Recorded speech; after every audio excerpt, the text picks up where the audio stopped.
Olá, me chamo Rosa Monique Santiago, aluna do PROEF, Programa de Mestrado Profissional em Educação Física em Rede Nacional.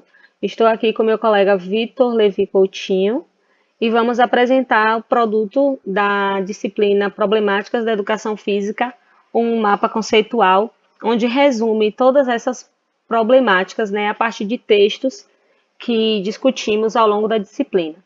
Então, como problemáticas principais, podemos destacar a atuação docente, a relação teoria e prática, a facultatividade e dispensa, o afastamento e indisciplina dos estudantes, o ensino do esporte, as questões de gênero na educação física escolar e os métodos de ensino.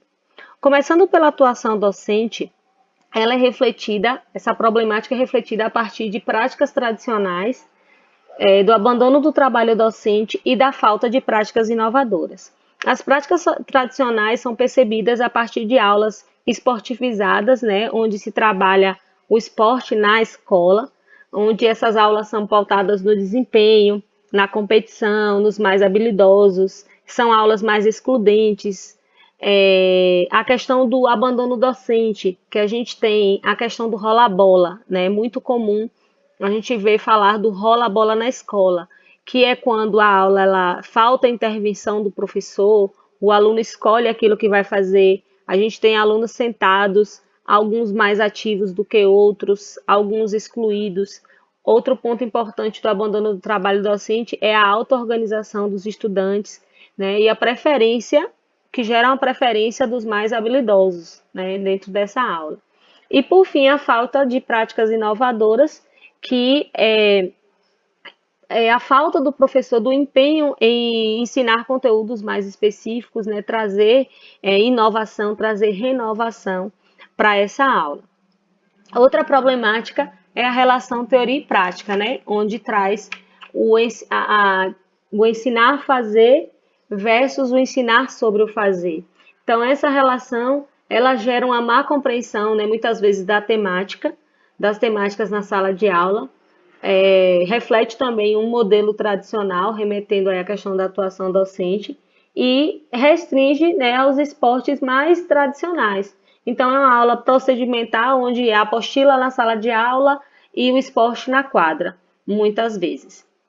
Então, passamos agora para a facultatividade dispensa e o afastamento e disciplina, Vitor. Bom, eu vou falar agora da facultatividade nas aulas de educação física, né?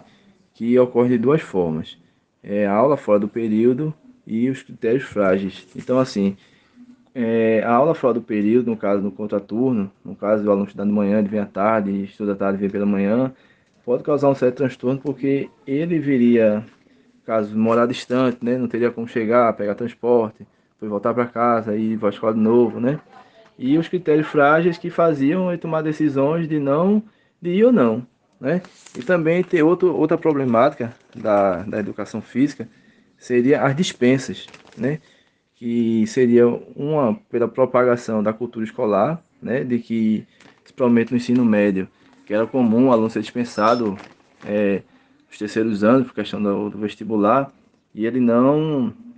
E ter também a inexistência da nota bimestral, né? Que ocorre também essa questão da dispensa. Então, o aluno, se não havia algo que exigisse ele permanecer na aula, então ele se sentia no direito de pedir dispensa. E tem também o afastamento, que vai desde não envolvimento, né? E eu não comparecer. Então, assim, o aluno se afastava por não se envolver, não achar que a aula seria interessante para ele, não haver algo que eu aprendesse na aula, e não comparecer, que é a falta propriamente dita, né? Realmente não ia, já que não teria nada que prendesse ele nessa situação, ele não iria. E tem também a questão da indisciplina, né?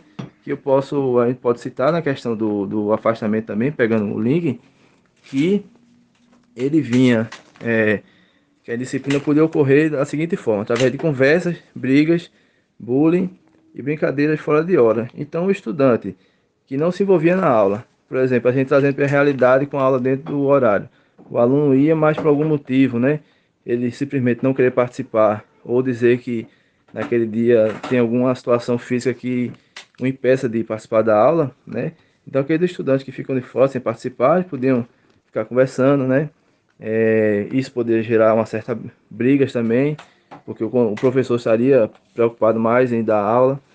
A questão do bullying, praticar bullying com seus colegas que estão praticando, ou com seus colegas que estão é, é, conversando também com ele, né? E também as brincadeiras fora de hora, né? Que é tirando a atenção dos demais, tanto o professor quanto os estudantes.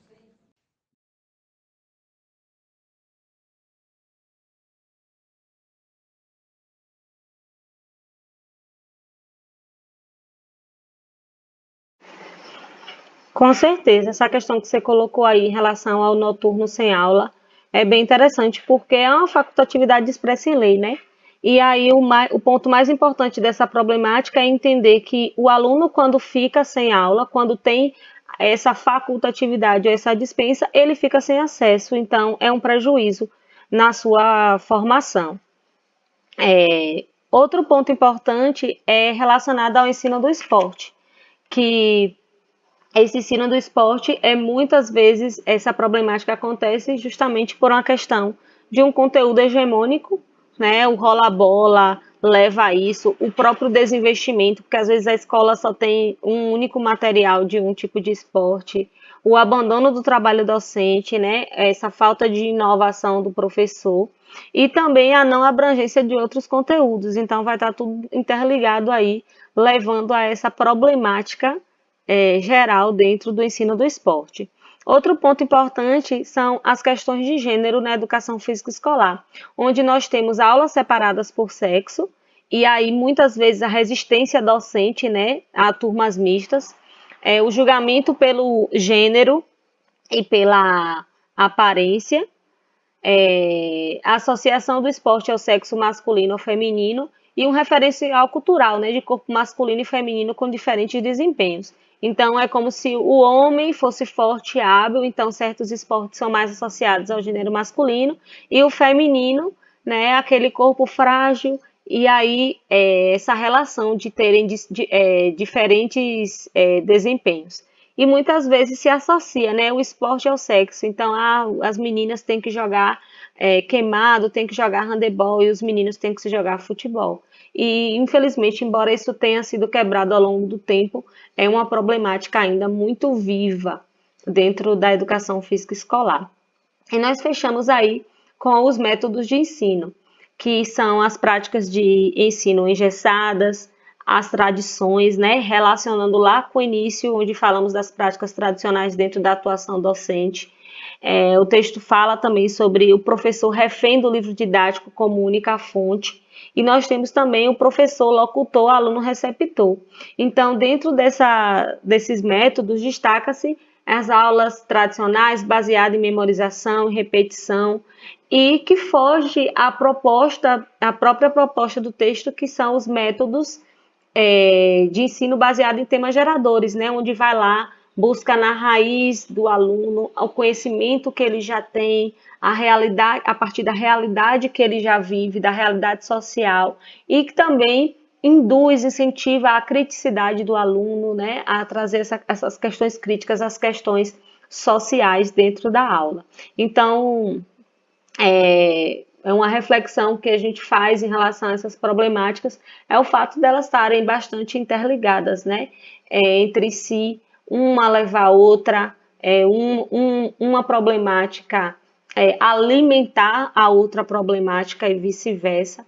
E com isso, eu já encerro a minha apresentação, faço os meus agradecimentos e passo a palavra para você, Vitor.